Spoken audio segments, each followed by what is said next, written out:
में जाकर टिफिन दे आओगे क्या? क्यों, आज राहुल टिफिन लेकर नहीं गया?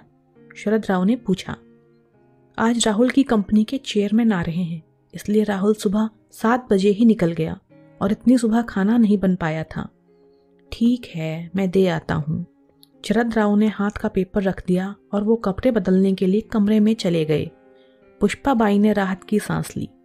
शरद राव तैयार हुए, मतलब उसके और राहुल के बीच हुआ विवाद उन्होंने नहीं सुना था। विवाद भी कैसा? हमेशा की तरह राहुल का अपने पिताजी पर दोषारोपण करना और पुष्पाबाई का अपने पति के पक्ष में बोलना। विषय भी वही, हमारे पिताजी ने हमारे लिए क्या किया, मेरे लिए क्या किया है मेरे बाप ने। माँ, मेरे मित्र के पिताजी भी शिक्षक थे, पर देखो उन्होंने कितना बड़ा बंगला बना लिया। नहीं तो ये हमारे पापा, अभी भी हम किराए के मकान में ही रह रहे हैं। राहुल, तुझे मालूम है कि तेरे पापा घर में बड़े हैं और 2 बहनों और 2 भाइयों की शादी का खर्च भी उन्होंने उठाया था। सिवाय इसके तुम्हारी बहन की शादी का भी खर्चा उन्होंने ही किया था। अपने गांव की ज़मीन की कोर्ट कचहरी भी लगी ही रही। ये सारी जवाबदारियां किसने उठाई? क्या उपयोग हुआ उसका? उनके भाई बहन बंगलों में रहते हैं। कभी भी उन्होंने सोचा कि हमारे लिए जिस भाई ने इतने कष्ट उठाए उसने एक छोटा सा मकान भी नहीं बनाया, तो हम ही उन्हें एक मकान बनाकर दे दें? एक क्षण के लिए पुष्पा भाई की आंखें भर आईं। क्या बताएं अपने जन्म दिए पुत्र को कि बाप ने क्या किया मेरे लिए, पूछ रहा है। फिर बोली, तुम्हारे पापा ने अपना कर्तव्य निभाया, भाई बहनों से कभी कोई आशा नहीं रखी। राहुल मूर्खों जैसी बात करते हुए बोला, अच्छा वो ठीक हैं, उन्होंने हजारों बच्चों की ट्यूशन्स ली। यदि उनसे फीस ले लेते तो आज पैसों में खेल रहे होते। आज के क्लासेस वालों को देखो, इंपोर्टेड गाड़ियों में घूमते हैं। यह तुम सच बोल रहे हो, परंतु तुम्हारे पापा का तत्व था ज्ञान दान का पैसा नहीं लेना। उनके इन्हीं तत्वों के कारण उनकी इतनी प्रसिद्धि हुई और कितने पुरस्कार मिले, उसकी कल्पना है तुझे? ये सुनते ही राहुल एकदम नाराज हो गया। क्या चाटना है उन पुरस्कारों को? उन पुरस्कारों से घर थोड़े ही बनते आएगा। पड़े हैं धूल खाते हुए, कोई नहीं पूछता उनको। इतने में दरवाजे पर दस्तक सुनाई दी। राहुल ने दरवाजा खोला तो शरद राव खड़े थे। पापा ने उनका बोलना तो नहीं सुना?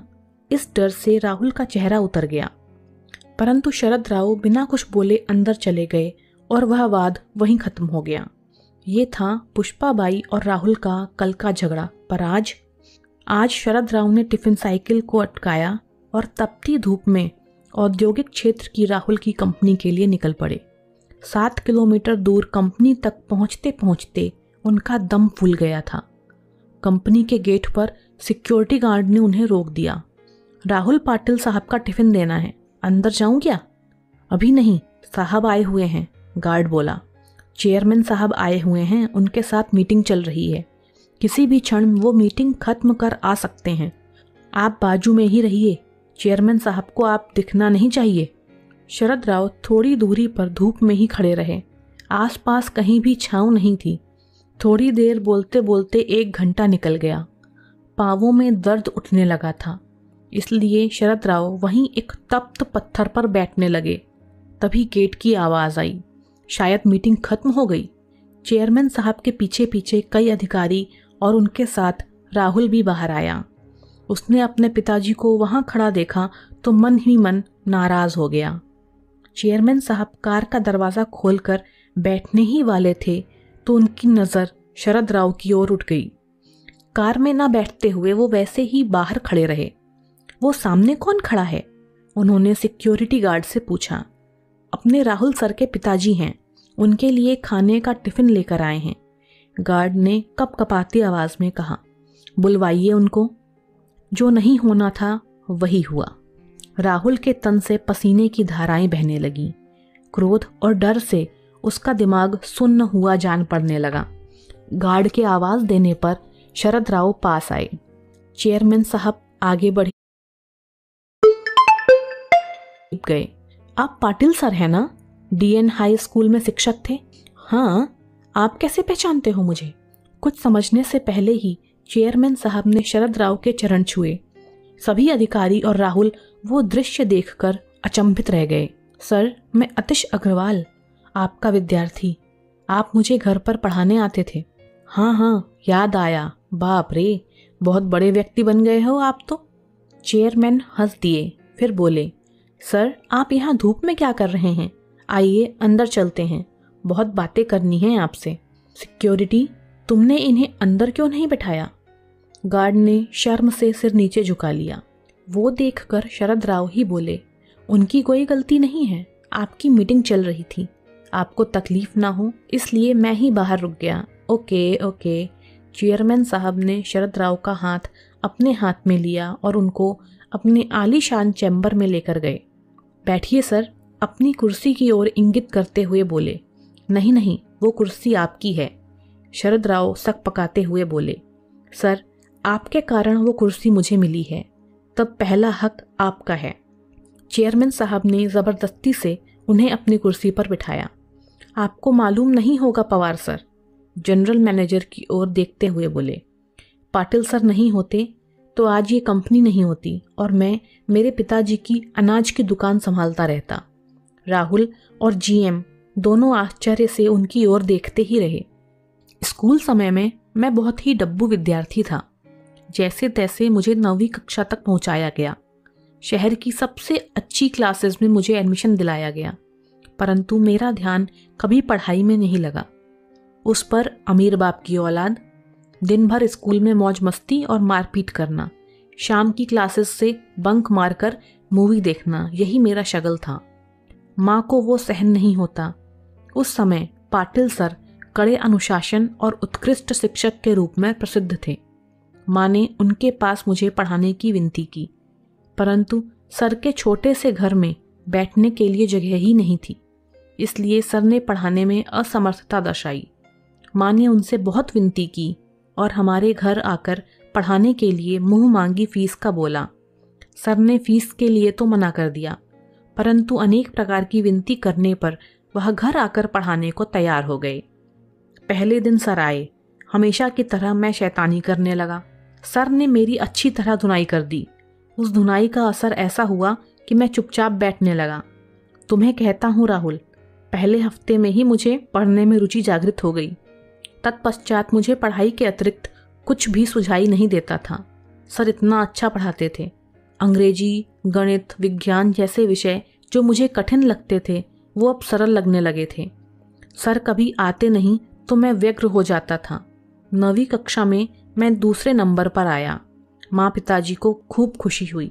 मैं तो जैसे हवा में उड़ने लगा था। 10वीं में मैंने सारी क्लासेस छोड़ दी और सिर्फ पाटिल सर से ही पढ़ने लगा था, और 10वीं में मेरिट में आकर मैंने सबको चौंका दिया था। माय गुडनेस, पर सर फिर भी आपने सर को फीस नहीं दी? जनरल मैनेजर ने पूछा। मेरे माँ पिताजी के साथ मैं सर के घर पेड़े लेकर गया था। पिताजी ने सर को 1 लाख रुपए का चेक दिया। सर ने वो नहीं लिया। उस समय सर क्या बोले वो मुझे आज भी याद है। सर बोले, मैंने कुछ भी नहीं किया, आपका लड़का ही बुद्धिमान है। मैंने सिर्फ उसे रास्ता बताया, और मैं ज्ञान नहीं बेचता, मैं वो दान देता हूँ। बाद में मैं सर के मार्गदर्शन में ही 12वीं में पुनः मेरिट में आया। बाद में बीई करने के बाद अमेरिका जाकर एमएस किया और अपने शहर में ही यह कंपनी शुरू की। एक पत्थर को तराश कर सर ने हीरा बना दिया, और मैं ही नहीं, सर ने तो ऐसे अनेक असंख्य हीरे बनाए हैं। सर आपको कोटि कोटि प्रणाम। चेयरमैन साहब ने अपनी आंखों में आए अश्रु रुमाल से पोंछे। परंतु यह बात तो अद्भुत ही है कि बाहर शिक्षा का और ज्ञानदान का बाजार भरा पड़ा होकर भी सर ने 1 रुपया भी न लेते हुए हजारों विद्यार्थियों को पढ़ाया। न केवल पढ़ाया, पर उनमें पढ़ने की रुचि भी जगाई। वह सर मान गए आपको और आपके आदर्श को। शरद राव की ओर देखकर जीएम ने कहा, अरे सर, ये व्यक्ति तत्वनिष्ठ हैं, पैसों और मान सम्मान के भूखे भी नहीं हैं। विद्यार्थी का भला हो, यही एकमात्र उद्देश्य था। चेयरमैन बोले, मेरे पिताजी भी उन्हीं में से एक समय भूखे रह लेंगे, पर अनाज में मिलावट करके नहीं बेचेंगे। ये उनके तत्व थे।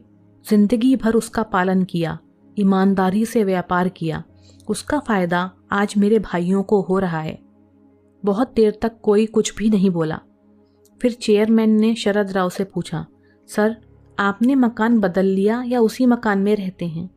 उसी पुराने मकान में रहते हैं सर। शरद राव के बदले राहुल ने ही उत्तर दिया। उस उत्तर में पिताजी के प्रति छिपी नाराजगी तत्पर चेयरमैन साहब की समझ में आ गई। तय रहा फिर, सर आज मैं आपको गुरु दक्षिणा दे रहा हूँ। इसी शहर में मैंने कुछ फ्लैट्स ले रखे हैं, उसमें का एक 3 BHK का मकान आपके नाम कर रहा हूँ। क्या? शरद राव और राहुल दोनों आश्चर्यचकित रूप से बोले, नहीं नहीं, इतनी बड़ी गुरु दक्षिणा नहीं चाहिए मुझे। शरद राव आग्रहपूर्वक बोले। चेयरमैन साहब ने शरद राव के हाथ को अपने हाथ में लिया। सर प्लीज ना मत करिए और मुझे माफ करें।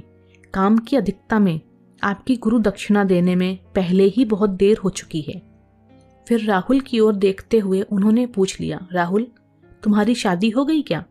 नहीं सर, जम गई है, और जब तक रहने को अच्छा घर नहीं मिल जाता तब तक शादी नहीं हो सकती। ऐसी शर्त मेरे ससुर जी ने रखी है, इसलिए अभी तक शादी की डेट फिक्स नहीं की। तो फिर हॉल भी बुक नहीं किया। चेयरमैन ने फ़ोन उठाया और किसी से बात करने लगे। समाधान कारक चेहरे से फ़ोन रखकर धीरे से बोले, अब चिंता की कोई बात नहीं, तुम्हारे मैरिज गार्डन का काम हो गया। सागर लॉन्स तो मालूम ही होगा। सर वह तो बहुत महंगा है। अरे तुझे कहाँ पैसे चुकाने हैं? सर के सारे विद्यार्थी सर के लिए कुछ भी कर सकते हैं। सर के बस एक आवाज़ देने की बात है, परंतु सर तत्वनिष्ठ हैं, वैसा करेंगे भी नहीं। इस लॉन्स का मालिक भी सर का एक विद्यार्थी है। उसे मैंने सिर्फ बताया, सिर्फ हॉल ही नहीं, वो तो भोजन सहित संपूर्ण शादी का खर्चा भी उठाने की जिम्मेदारियां ली हैं उसने, वह भी स्वखुशी से। तुम केवल तारीख बताओ और सामान लेकर जाओ। बहुत बहुत धन्यवाद सर। राहुल अत्यधिक खुशी से हाथ जोड़कर बोला, धन्यवाद मुझे नहीं, तुम्हारे पिताजी को दो राहुल, ये उनकी पुण्याई है। और मुझे एक वचन दो राहुल, सर के अंतिम सांस तक तुम उन्हें अलग नहीं करोगे और उन्हें कोई दुख भी नहीं होने दोगे। मुझे जब भी मालूम चला कि तुम उन्हें दुख दे रहे हो तो न केवल इस कंपनी से लात मारकर भगा दूंगा, परंतु पूरे महाराष्ट्र भर के किसी भी स्थान पर नौकरी करने लायक नहीं छोड़ूंगा। ऐसी व्यवस्था कर दूंगा। चेयरमैन साहब कठोर शब्दों में बोले। नहीं सर, मैं वचन देता हूँ, वैसा कुछ भी नहीं होगा। राहुल हाथ जोड़कर बोला। शाम को जब राहुल घर आया तब शरद राव किताब पढ़ रहे थे। पुष्पा बाई पास ही सब्जी काट रही थीं। राहुल ने बैग रखी और शरद राव के पैर पकड़कर बोले, पापा मुझसे गलती हो गई, मैं आपको आज तक गलत समझता रहा। मुझे पता नहीं था पापा आप इतने बड़े व्यक्तित्व लिए हुए हो। शरद राव ने उसे उठाकर अपने सीने से लगा लिया। अपना लड़का क्यों रो रहा है पुष्पा बाई की समझ में नहीं आ रहा था, परंतु कुछ अच्छा घटित हुआ है, इसलिए पिता पुत्र में प्यार उमड़ रहा है। ये देखकर उनके नैनों से भी कुछ बूंदें गाल पर लुढ़क आईं। दोस्तों, कृपया अपने पिताजी से कभी यह ना कहें कि आपने मेरे लिए किया ही क्या है। जो भी कमाना हो वो स्वयं अर्जित करें। जो शिक्षा और संस्कार उन्होंने तुम्हें दिए हैं वही कमाने के लिए पथ प्रदर्शक रहेंगे। दोस्तों, यदि आप